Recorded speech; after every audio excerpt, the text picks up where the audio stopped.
नमस्कार दोस्तों, प्रस्तुत है श्रीमद् भागवत गीता का अगला भाग। कच्चिन्नो भयविभ्रष्टश्छिन्नो भ्रमिव नश्यति अप्रतिष्ठो महाबाहो विमूढ़ो ब्रह्मणः पथि।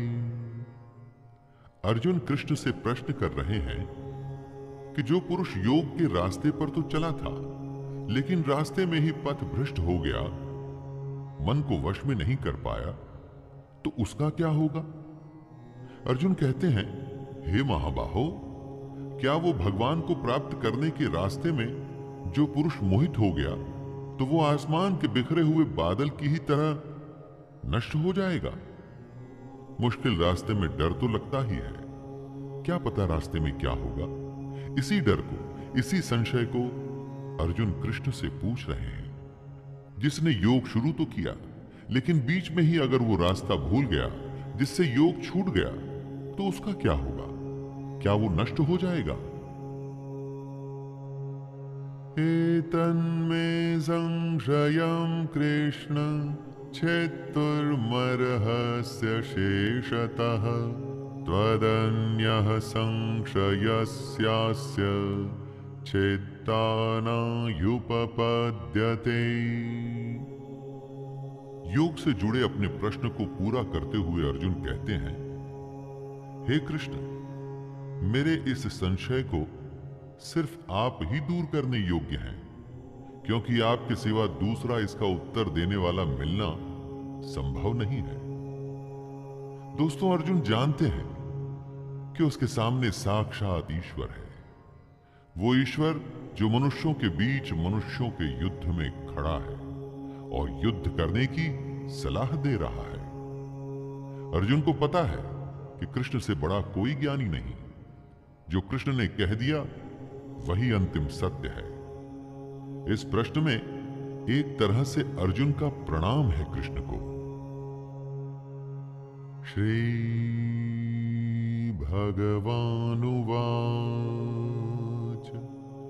पार्थ नैवेह नामुत्र विनाशस्तस्य विद्यते न हि कल्याणकृतः कश्चित् दुर्गतिं तात गच्छति। श्री भगवान अर्जुन को उत्तर देते हैं, हे पार्थ, उस पुरुष का न तो इस लोक में नाश होता है और न परलोक में ही, क्योंकि हे प्यारे, अपनी आत्मा के भले के लिए कर्म करने वाला कोई भी मनुष्य दुर्गति को प्राप्त नहीं होता।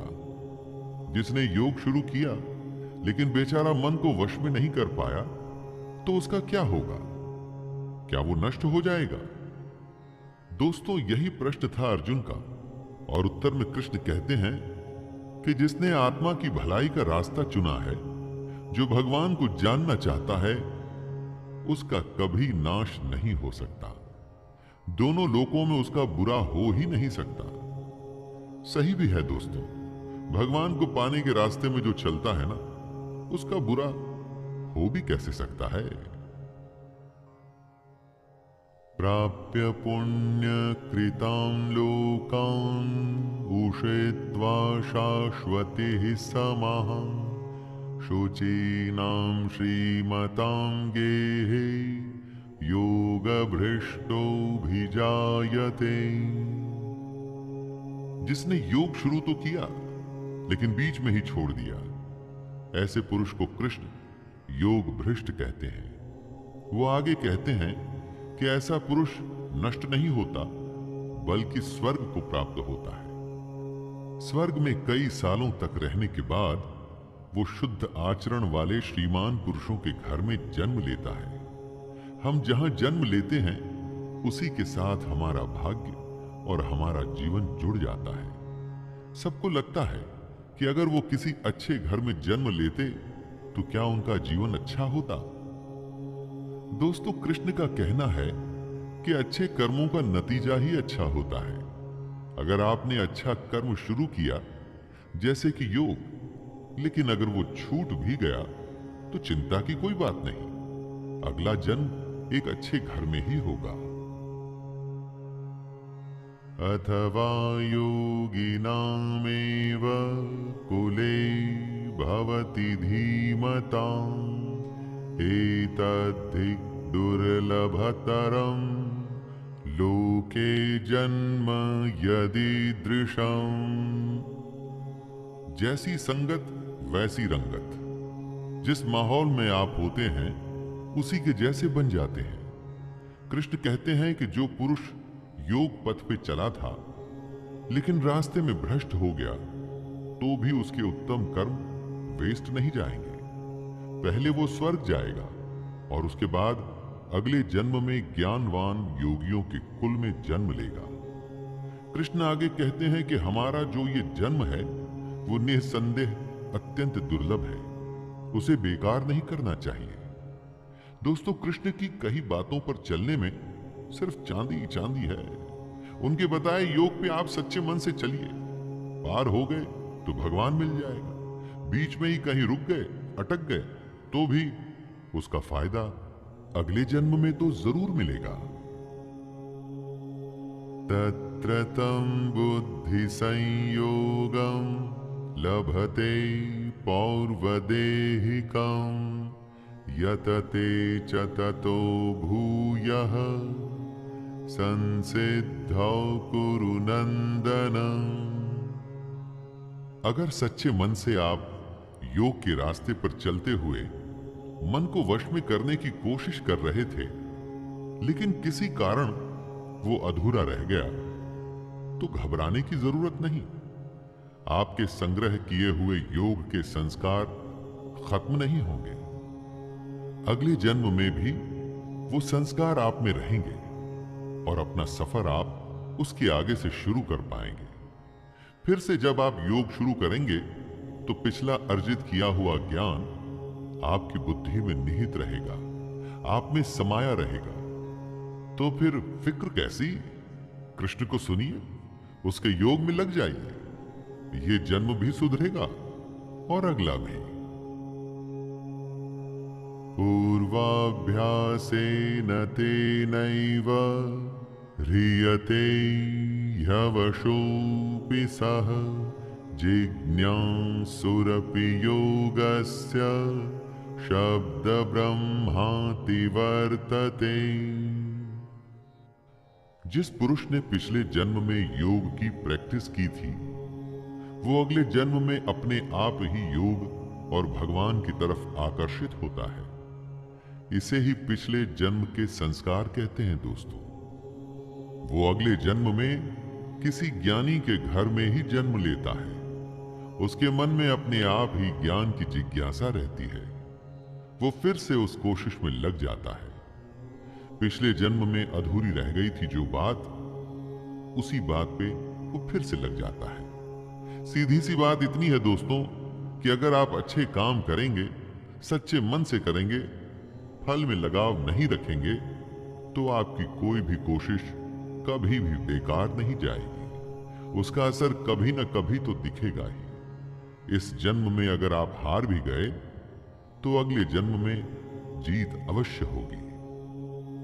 प्रयत्नाद्यतमानस्तु योगी संशुद्ध किल्बिषः अनेक जन्म संसिद्धस् ततो यात परां गतिम्। जो अपने हर जन्म में योग की कोशिश करता रहता है वो एक दिन परम गति को जरूर प्राप्त होता है। कर्मों के खाते को बैंक बैलेंस की तरह समझिए।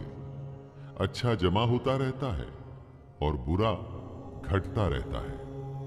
हर जन्म के संस्कार इस खाते में जमा हो रहे हैं। कृष्ण कह रहे हैं कि लगातार कोशिश करने वाले को एक न एक दिन उसकी मेहनत का फल मिलता ही है। योग में बीज का नाश नहीं होता। अगर आपने योग में कुछ भी कोशिश की तो उसका फल तो अवश्य ही मिलेगा। तपस्विभ्योऽधिको योगी ज्ञानिभ्योऽपि मतोऽधिकः कर्मेभ्यश्चाधिको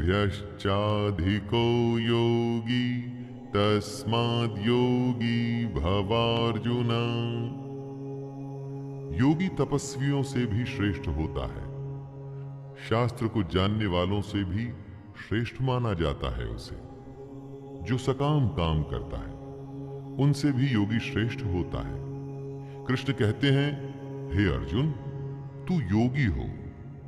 दोस्तों, योग और योगी की महिमा का डिस्क्रिप्शन देते हुए कृष्ण कहते हैं कि योगी सबसे बड़ा होता है। कितनी ही कोई तपस्या क्यों न कर ले, शास्त्रों का ज्ञान हासिल क्यों न कर ले, कितने भी सकाम कर्म क्यों न कर ले, लेकिन योगी की बराबरी नहीं कर सकता। कृष्ण चाहते हैं कि अर्जुन योगी बने।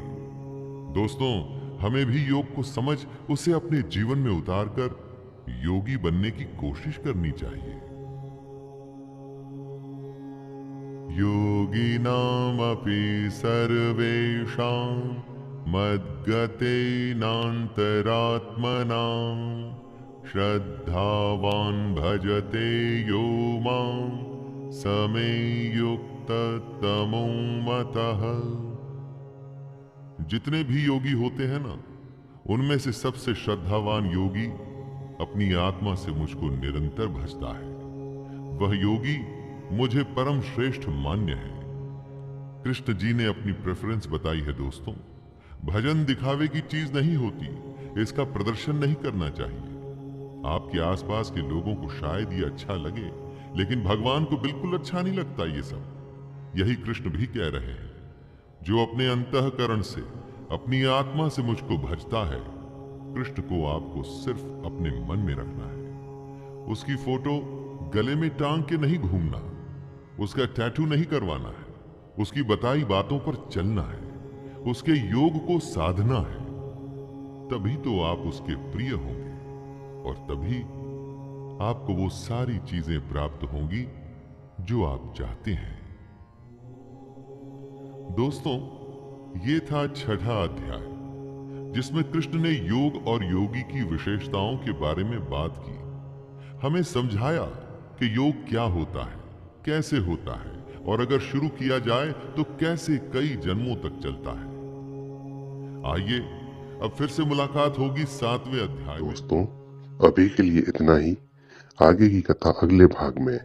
और दोस्तों, अगर आपको मेरा यह छोटा सा प्रयास पसंद आ रहा हो तो कृपया चैनल को सब्सक्राइब करें, वीडियो को लाइक करें और ज्यादा से ज्यादा शेयर करें। धन्यवाद।